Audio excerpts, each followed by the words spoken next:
అందరికీ నమస్కారం. నేను మీ మధ్యమడి మునిరత్నం. ఈరోజు మన వీడియో నందు వైఎస్ఆర్ బీమాకి సంబంధించి అతి ముఖ్యమైన సమాచారం. ఈ 2023-24 ఆర్థిక సంవత్సరానికి సంబంధించి కొత్తగా ఎవరెవరైతే ఇప్పుడు రిజిస్టర్ చేసుకోదలిచారో, అదేవిధంగా ఎవరెవరైతే గతంలో రిజిస్టర్ చేసుకుని ఇప్పుడు రెన్యువల్ చేసుకోదలుస్తున్నారో వారికి అందరికీ కూడా ఖచ్చితంగా ఈ నెలలో అయితే రిజిస్ట్రేషన్స్ రెన్యువల్స్ జరుగుతూ ఉన్నాయి. కాబట్టి దీనికి సంబంధించిన ప్రధానమైన అప్డేట్ అయితే రావడం జరిగింది. ఓకే, ఈ ప్రాసెస్ అనేది ఇప్పుడు స్టార్ట్ అవబోతోంది.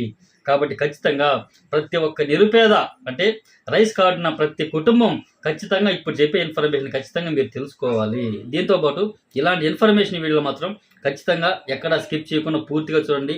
ప్రతి ఒక్క పాయింట్ చాలా కీ పాయింట్గా ఉంటుంది.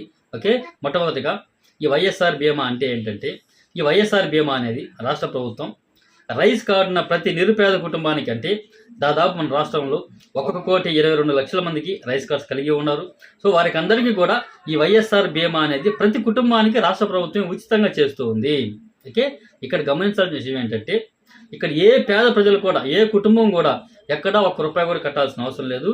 పూర్తిగా ఆ ప్రీమియం మొత్తం కూడా రాష్ట్ర ప్రభుత్వం భరించి, ఏ కుటుంబంలో అయితే సంపాదించేటువంటి వ్యక్తికి ఏదైనా జరగరానిది జరిగినప్పుడు, ఏదైనా రిస్క్ జరిగినప్పుడు ఆ కుటుంబానికి ఆర్థిక సహాయం అనేది చేస్తూ ఉంటారు. కాబట్టి దీనికి సంబంధించి ప్రధానమైన అప్డేట్ వచ్చింది. అది రిజిస్ట్రేషను, రెన్యువల్స్, గతంలో చేసిన మిస్టేక్స్ని ఎలా కవర్ చేసుకోవాలి, వీటన్నిటిని కూడా మన వీడియోలో చాలా వివరంగా అయితే చెప్పుకున్నాం. కాబట్టి ఖచ్చితంగా రైస్ కార్డున ప్రతి ఒక్కరూ కూడా ఇన్ఫర్మేషన్ తెలుసుకోండి. మీ వాలంటీర్ దగ్గర ఇవన్నీ కూడా చేయించుకోండి. ఓకే, ఇప్పుడు మనం చెప్పబోయేటువంటి ఇన్ఫర్మేషన్ మొత్తం కూడా మీకు అక్షరాల రూపంలో మీరు ఎప్పుడు కావాలో మీరు చదువుకోవాలనుకుంటే దీనికి సంబంధించి మన వెబ్సైట్లో ఇచ్చున్నాను. కాబట్టి ఇప్పుడు ఆ వెబ్సైట్లో ఉన్న సమాచారం మనం ఇప్పుడు చెబుతున్నాం. కాబట్టి మీరు ఎప్పుడైనా దాన్ని చూసుకోవాలంటే మునిరత్నం బ్లాగ్స్ని ఎంటర్ చేయండి, దాంట్లో ఉంటుంది. ఆ లింక్ కూడా నేను వీడియోలో ఇస్తాను. కాబట్టి మీరు షేర్ చేసుకోండి. ఎప్పుడు కూడా ఇన్ఫర్మేషన్ మీ తోటి వారికి అయితే షేర్ చేసుకోండి. ఓకేనా. అందులో మొట్టమొదటిగా ఈ వైఎస్ఆర్ బీమా యొక్క కాల పరిమితి ఏమిటి అంటే, ఈ జూలై 1వ తేదీ, అంటే ప్రతి సంవత్సరం జూలై 1వ తేదీ నుండి నెక్స్ట్ జూన్ 30వ తేదీ వరకు దీని కాల పరిమితి. అంటే జూలై 1వ తేదీ నుండి జూన్ 30 లోపల ఎవరెవరైతే ఈ వైఎస్ఆర్ బీమాలో రిజిస్టర్ చేయించుకొని ఉంటారో వారికి ఏదైనా రిస్క్ జరిగితే, ఈ మధ్య కాలంలో ఏదైనా రిస్క్ జరిగితేనే వాళ్ళకి అమౌంట్ ఇస్తారు. కాబట్టి మనం చేయాల్సింది జూలై 1 నుండి ఇది వర్తిస్తుంది. కాబట్టి జూలై ముందుగా జూన్ 30వ తేదీ లోపల, ఓకే, దీనికి సంబంధించి రెన్యువల్స్ ఏదైనా ఉన్నా కూడా రెన్యువల్స్ చేసుకోండి. అదేవిధంగా కొత్తగా రైస్ కార్డు తీసుకున్న వాళ్ళు ఎవరైనా ఉంటే కొత్తగా రిజిస్ట్రేషన్ చేసుకోండి. అదేవిధంగా నామినీ ఏదైనా మార్చుకోవాలనుకుని ఇలా చాలా అవకాశాలు అయితే ఇచ్చిన అవన్నీ కూడా మనం చెప్పుకున్నాం. కాబట్టి జూన్ 30వ తేదీ లోపల అన్ని రిజిస్ట్రేషన్, రెన్యువల్స్ అనేవి కూడా కంప్లీట్ చేసుకోవాల్సి ఉంటుంది. ఓకేనా. అలాంటి వారికి మాత్రం ఈ బీమా అనేది వర్తిస్తుంది. ఓకే, నెక్స్ట్ ఆ తర్వాత ఈ వైఎస్ఆర్ బీమా వల్ల ఎంత పరిహారం అందుతుంది అని అయితే అడుగుతూ ఉంటారు. దీనికి సంబంధించి దీనిలో 2 రకాలు ఉంది. ఒకటి సహజ మరణం ఉంది, 2 ప్రమాద బీమా ఉంది. ఓకే, ఇక్కడ గమనించండి. ఈ వైఎస్ఆర్ బీమాకి మీరు రిజిస్ట్రేషన్ చేసుకోవాలన్నా రెన్యువల్ చేసుకోవాలనుకున్నా కూడా ₹1 కూడా చెల్లించాల్సిన అవసరం లేదు. పూర్తిగా రాష్ట్ర ప్రభుత్వమే ఉచితంగా మీ ఇంటి వద్దకే మీ వాలంటీర్ వచ్చి మరీ చేస్తారు. కాబట్టి ఆ తగిన ఆధారాలు, ఆ తగిన డాక్యుమెంట్స్ ఏదైనా ఇచ్చి మీరు అన్నీ కూడా దగ్గరుండి చేయించుకోండి. ఓకేనా. నెక్స్ట్ సహజ మరణానికి సంబంధించి, అంటే ఈ బీమాలో రిజిస్టర్ చేసుకున్న తర్వాత ఈ జూలై నుండి నెక్స్ట్ జూన్ వరకు ఈ మధ్యకాలంలో ఏదైనా రిస్క్ జరిగితే వయసు 18 సంవత్సరాల నుండి 50 సంవత్సరాల లోపల వాళ్ళందరూ కూడా రిజిస్టర్ చేసుకుంటే వాళ్ళకి సహజ మరణం కింద ₹1,00,000 ఇస్తారు. ఓకే, నెక్స్ట్ అదేవిధంగా ప్రమాద బీమా ఉంది. ఇది వయసు 18 సంవత్సరాల నుండి 70 సంవత్సరాల వరకు, అంటే అది దురదృష్టవశాత్తు ప్రమాదం జరిగి వాళ్ళకి చనిపోయినట్లయితే అలాంటి వారికి ₹5,00,000 పరిహారం ఇస్తారు. అదేవిధంగా శాశ్వత అంగవైకల్యం ఏర్పడినా కూడా వాళ్ళకి ₹5,00,000 అనేది ఇస్తారు. ఓకేనా, ఇది గమనించండి. అదే 18 నుండి 50 లోపల అయితే సహజ మరణం పొందితే ₹1,00,000 ఇస్తారు. ఓకే, 50 పైన సహజ మరణం పొందితే ఎలాంటి డబ్బులు అనేది రాదు. ఇది ప్రత్యేకంగా గమనించండి.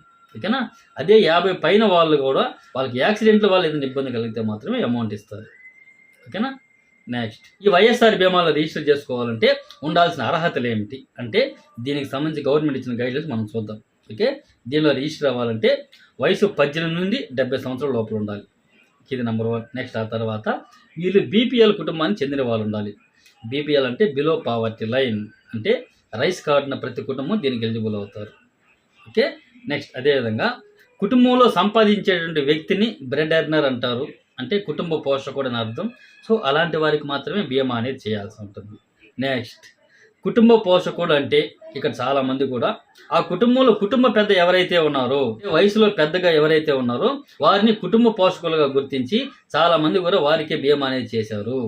ఓకే, ఇక్కడ గమనించాల్సిన విషయం ఏంటంటే ఓకే, ఇక్కడ కుటుంబంలో వయసులో పెద్దగా ఉన్నవారు అని కాకుండా కుటుంబ పోషకుడు అంటే ఆ కుటుంబంలో ఎవరైతే సంపాదిస్తూ ఆ కుటుంబానికి జీవనాధారం పూర్తిగా వారిపైనే ఆధారపడి ఉంటుంది ఎవరైతే ఉంటారో అలాంటి వారు, అది తండ్రి అయినా కుమారుడైనా భార్య అయినా ఎవరైనా పర్వాలేదు, అలాంటి వారినే కుటుంబ పోషకులు అంటారు. అలాంటి వారికి బీమా అనేది చేయాలి. ఓకే, ఇక్కడ చాలామంది కూడా చాలా తప్పులు చేశారు గతంలో కాబట్టి ఈసారి అలాంటి మిస్టేక్ లేకుండా చూడండి. ఓకేనా, గతంలో ఎవరు అందుబాటులో ఉంటే వాళ్ళకి, అదేవిధంగా కుటుంబంలో సంపాదించే వ్యక్తి అప్పుడు బయోమెట్రిక్ వేయలేకపోవడం ఆ సమయానికి, దానికి తోడు పై అధికారులు చేసిన ఒత్తిళ్ల వల్ల ఈ విధంగా ఏదో ఒక కారణం చేత అయితే ఎవరు అందుబాటులో ఉంటే వాళ్ళ దగ్గర బీమా అనేది చేయించేశారు. సో అదైతే చేయొద్దండి. ఈసారి ఆ తప్పులైతే అస్సలు చేయొద్దండి. కుటుంబంలో సంపాదించే వ్యక్తి ఎవరైతే ఉన్నారో వారికి బీమా చేయండి. సో అలాంటి వారికి ఏదైతే రిస్క్ జరిగినప్పుడు అతని పైన ఆధారపడిన ఆ కుటుంబం చాలా ఇబ్బంది పడుతుంది కాబట్టి అలాంటప్పుడు ఆర్థిక సహాయం చేయాలన్నదే రాష్ట్ర ప్రభుత్వం యొక్క ప్రధాన ఉద్దేశం. ఓకేనా, నెక్స్ట్ దీనికి సంబంధించి వయసు 10 నుంచి 70 సంవత్సరాలు అన్నాం కదా, ఈ వయసుని ఎలా నిర్ధారిస్తారు అన్నాం కదా, ఈ వయసుని ఎలా నిర్ధారిస్తారు అంటే ఏ డాక్యుమెంట్ ఆధారంగా నిర్ధారిస్తారని అయితే అడుగుతూ ఉంది. ఓకే, ఇక్కడ వీళ్ళు చెప్పింది దీనికి ఆధార్ కార్డులో ఉన్న వయసు ప్రకారం నిర్ధారిస్తాము.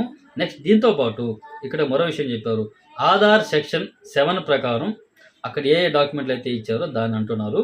అదైతే నేను చూడలేదు, ఒకసారి మీరు వెబ్సైట్లో సెర్చ్ చేయండి.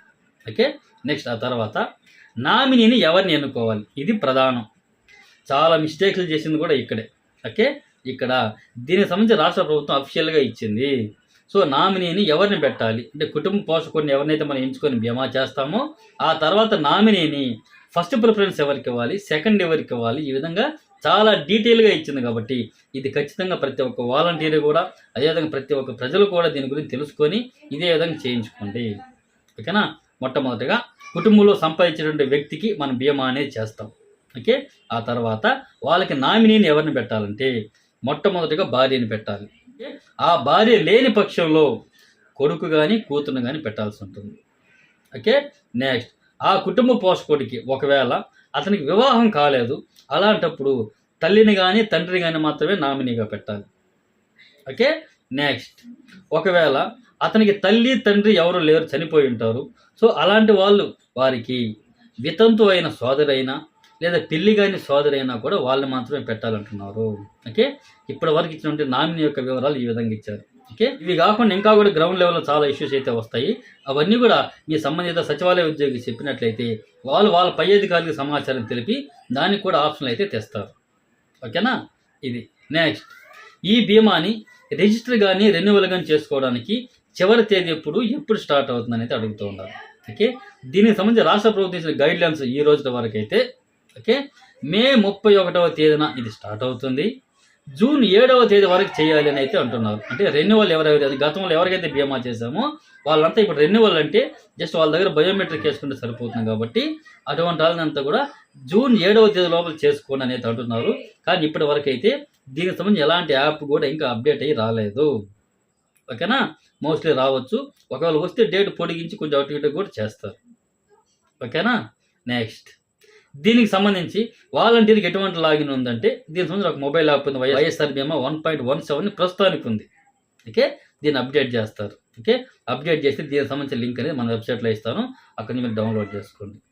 ఓకేనా, ఆ యాప్ అప్డేట్ అయిన తర్వాత లైవ్ డెమోలో ఏ విధంగా చేయాలి, రెన్యువల్ వాళ్ళకి ఏ విధంగా చేయాలి, కొత్త వారికి ఏ విధంగా చేయాలి, నామినీ వాళ్ళని ఏ విధంగా మార్చుకోవాలి, ఇవన్నీ కూడా కంప్లీట్ వీడియో అయితే మనం యూట్యూబ్ ఛానల్లో పెడతాను కూడా చూసుకోండి. ఓకే, ఇప్పుడు వాలంటీర్కి ఏ అవకాశాలు ఇవ్వబోతున్నాము అని గైడ్లైన్స్ ఇచ్చిందంటే కుటుంబ పోషకుని ఇంతకుముందు వేరే వాళ్ళు ఎవరైనా పెట్టేస్తున్నా కూడా ఇప్పుడు మార్చుకునే వెసులుబాటు ఇచ్చామని అయితే అంటున్నారు. అది ఆ కుటుంబ సభ్యుల యొక్క ఆమోదంతో చేయాలి. నెక్స్ట్ అదేవిధంగా బీమా చేసుకునే వ్యక్తి యొక్క నామినీకి సంబంధించి కూడా ఇప్పుడు మార్చుకోవాలంటే మార్చుకునే అవకాశం కూడా ఇచ్చారు. కాబట్టి దాన్ని ఏ విధంగా చేయాలి, ఎలాంటి ఆప్షన్స్ వస్తున్నాయని కూడా చూద్దాం. ఓకే, ఇవన్నీ కూడా వాలంటీర్కి ఇస్తారట. ఓకేనా, నెక్స్ట్ అదేవిధంగా ఎక్కువ శాతం నామినీని అప్పుడు సెల్ఫ్ నామినీగా పెట్టేస్తుంటారు. అంటే సింగిల్గా ఉన్న వ్యక్తికి వారినే నామినీగా పెట్టడం కానీ, అదేవిధంగా చాలామంది కూడా నామినీ అనే వాళ్ళని బయట వ్యక్తులను పెట్టడం ఇలా చాలా అయితే జరిగాయి. కాబట్టి ఇప్పుడు అవన్నీ కాకుండా గతంలో ఏదైనా మిస్టేక్ చేసుకున్నా ఓకే, ఎందుకంటే గత సంవత్సరం అంటే ఈ జూన్ 30 అన్నట్టుగా ఆ పీరియడ్ అయిపోతుంది. కాబట్టి ఇక నెక్స్ట్ వచ్చేటువంటి కొత్త బీమాకి సంబంధించి అయినా ఇప్పుడు నామినీని ఎంచుకునే అవకాశాన్ని మార్చుకునే అవకాశాన్ని ఇచ్చారు కాబట్టి డీటెయిల్గా మనం ఇంతకుముందు చెప్తున్న విధంగా నామినీని ఎవరిని పెట్టాలని రాష్ట్ర ప్రభుత్వం ఇచ్చింది కదా, అదే విధంగా అయితే ఎంచుకోండి. ఓకే, నెక్స్ట్ అదేవిధంగా వైఎస్ఆర్ బీమాకి సంబంధించి ఏదైనా టోల్ ఫ్రీ నెంబర్ ఉందా అంటే ఏదైనా సందేహాలు సమస్యలు మాకున్నాయి, మేము ఎవరికి చెప్పుకోవాలి అని అంటే దీనికి సంబంధించి 155214 అనే నంబర్ని రాష్ట్ర ప్రభుత్వం అనౌన్స్ చేసింది. ఓకేనా, అది ఉంది, ఆ నెంబర్ గుర్తుపెట్టుకోండి. నెక్స్ట్ వాలంటీర్లు వాళ్ళకి ఇచ్చినట్టు మొబైల్ యాప్లో రెన్యువల్కి సంబంధించిన వివరాలు, అదేవిధంగా కొత్త రిజిస్ట్రేషన్కి సంబంధించిన వివరాలు అన్నీ కూడా ఎంటర్ చేసిన తర్వాత నెక్స్ట్ ఆ వివరాలన్నీ కూడా వాళ్ళ సచివాలయ ఉద్యోగి అయిన వెల్ఫేర్ సెక్రటరీకి ఆ వివరాలు పోతాయి. ఓకే, అక్కడ వాళ్ళు మీరు ఇచ్చిన ప్రూఫ్లన్నీ కూడా ఒకసారి వెరిఫై చేసుకొని అక్కడ వాళ్ళు కన్ఫర్మ్ చేసినట్లయితే ప్రభుత్వానికి మీ రెన్యువల్ రిజిస్ట్రేషన్ అన్నీ కూడా కంప్లీట్ అయిపోతాయి.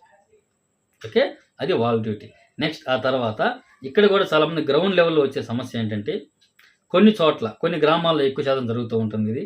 అక్కడ మాకు అర్హత ఉంది కానీ మాకు రిజిస్టర్ చేయలేదు, మేము ఎవరికి చెప్పుకోవాలి అని కూడా అంటుంటారు. ఇక్కడ కొన్ని దగ్గరలో ఓకే వాలంటీర్లు చేయడం కానీ లేదా అక్కడ స్థానిక రాజకీయ నాయకుల ఒత్తిళ్ల వల్ల కానీ లేదా ప్రభుత్వ ఉద్యోగుల వల్ల కానీ లేదా సమయాభావన వల్ల కానీ సో ఏ విధంగా అయినా కూడా ఈ వైఎస్ఆర్ బీమాని ఎవరికైనా రిజిస్టర్ చేయించకపోతే అలాంటప్పుడు మేము ఎవరికి చెప్పుకోవాలంటే మనకున్న ఒకే ఒక ఆప్షన్ రాష్ట్ర ప్రభుత్వం జగనన్నకి చెబుతాం అనేటువంటి ఒక ఆప్షన్ ఇచ్చింది.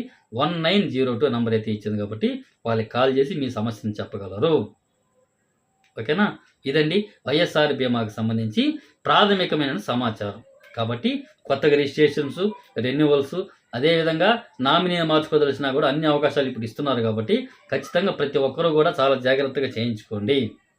ఓకే, నెక్స్ట్ వీడియోలో మనం దాన్ని ఏ విధంగా డెమో కింద చేయాలి ఇవన్నీ కూడా మనం పరిపూర్ణంగా నెక్స్ట్ వీడియోలో అయితే చెప్పుకుంటూ ఉన్నాం. ఓకే, కాబట్టి మీకు ఎలాంటి సందేహం ఉన్నా కూడా మనకు సంబంధించిన వాట్సాప్ గ్రూప్స్ ఉన్నాయి, అందులో జాయిన్ అవ్వండి. మీకు ఏదైనా సందేహం కలిగినప్పుడు దాంట్లో నా అడ్మిన్ నెంబర్ ఉంటుంది కాబట్టి డైరెక్ట్గా నాకు మెసేజ్ చేయండి, కాల్ మాత్రం చేయొద్దండి, ఎందుకంటే ఎక్కువ కాల్స్ వస్తున్నాయి కాబట్టి జస్ట్ మీరు మెసేజ్ చేయండి, ఖచ్చితంగా నేనైతే మీకు రిప్లై ఇస్తాను. ఓకేనా, ఓకే అండి, థ్యాంక్ యూ. నెక్స్ట్ వీడియోలో మళ్ళీ కలుద్దాం. అంతవరకు సెలవు. నేను మీ మధ్యమాటి మునిరత్నం.